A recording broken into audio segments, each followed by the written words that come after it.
Pastor, how can we lovingly and wisely respond to a friend or churchmate who seems to be drifting toward unbiblical beliefs or practices without sounding judgmental or confrontational? Okay, first of all, that's unfortunate, no, nga may mga nasa simbahan na nawala. Well, of course, dili kita dapat judgmental aning mga kaigsuonan kay there's a chance that they have been hurt. Ug sa mga studies nga kasagaran aning mga nagbiya sa Ginoo is that dunay mga personal issues and problems, especially related sa simbahan.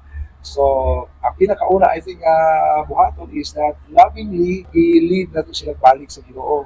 But we have to be very careful kay usahay na ano sila mindset ba nga mugo against na, that's why mugo against sa pulong sa Ginoo ug mugo against na usahay sa mismo kang Jesus Christ mo na nga pagbantay ka tungod kay usahay ang ilang mind is made up so mo sa Bible seed with hot iron wala nga medyo apiki sila, but we must not forget that we should lovingly and patiently lead them back to the Lord.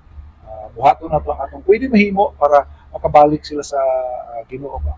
I think isa sa bagay na pwede natin is prayer. Puan na to sila nga makabalik sila. And daghang mga milagruso na po gihimo ang Ginoo nga makabalik ang mga.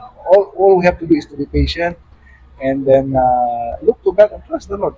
He is able to do great and mighty things out of